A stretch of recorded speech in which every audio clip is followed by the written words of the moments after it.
हम जिंदगी भर ये सुनते आए हैं कि हमेशा सबका भला करना चाहिए, सबकी मदद करनी चाहिए। लेकिन कई बार ऐसा होता है कि जब हम खुद मुसीबत में होते हैं और ऐसे में अगर कोई हमसे मदद मांगने आ जाए तो क्या किया जाए। तो चलिए दोस्तों, आज मैं लाया हूँ आपके लिए एक और नई कहानी जिसको सुन के आपको बड़ा ही मजा आने वाला है। तो चलिए दोस्तों, शुरू करते हैं। तो यह कहानी है न्यू जर्सी में रहने वाले एक बूढ़े आदमी की। वह आदमी हर साल अपने खेत में टमाटर उगाता था। खेती बाड़ी का यह काम काफी मुश्किल था क्योंकि खेत की मिट्टी काफी सख्त हो गई थी और अब उसके बूढ़े शरीर में इतनी जान नहीं थी कि वह खुदाई कर सके। वह बूढ़ा आदमी अकेला रहता था क्योंकि उसका इकलौता बेटा विंसेंट जेल में था।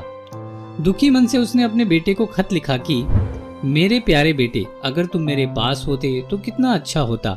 ऐसा लगता है कि इस साल अपनी टमाटर की खेती नहीं कर पाऊंगा क्योंकि मिट्टी काफी सख्त है और मैं जमीन खोदूं इतनी मेरे बूढ़े शरीर में जान नहीं।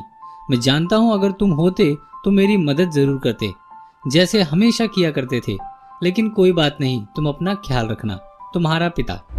कुछ दिन बाद बूढ़े आदमी को उसके बेटे से एक खत मिला जिसमें उसने लिखा था, पापा, गार्डन की मिट्टी मत खोदना क्योंकि वहां मैंने बंदूकें और ड्रग्स छिपाए हुए हैं। आपका बेटा विंसेंट। अगले दिन सुबह 4 बजे FBI एजेंट और लोकल पुलिस उस बूढ़े आदमी के घर पहुंची। उन्होंने पूरे गार्डन को खोद कर रख दिया, लेकिन उनके हाथ कोई बंदूक या ड्रग नहीं लगा। उन्होंने बूढ़े आदमी से माफी मांगी और वहां से चले गए। उस दिन बूढ़े आदमी को अपने बेटे से एक और खत मिला। उसमें उन्होंने लिखा था कि पापा, अब खेत में खुदाई हो गई है, अब बस आपको बीज बोने हैं और पानी देना है। जहां मैं हूं वहां से मैं आपकी इतनी ही मदद कर सकता था। उम्मीद है आगे का काम आप आराम से संभाल पाएंगे। आपका बेटा विंसेंट। तो कहानी छोटी सी थी लेकिन एक बड़ी सीख दे जाती है।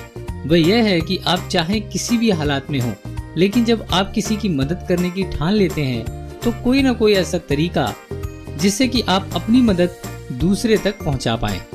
जरूरी तो नहीं कि हर बार किसी की मदद करने के लिए ताकत का ही इस्तेमाल किया जाए। कई बार जो काम ताकत से नहीं हो सकता वह दिमाग से हो सकता है। तो अगर आप किसी प्रॉब्लम में हैं तो वहां पर एक बात हमेशा याद रखिएगा कि घी सीधी उंगली से ना निकले तो उंगली टेढ़ी करनी चाहिए।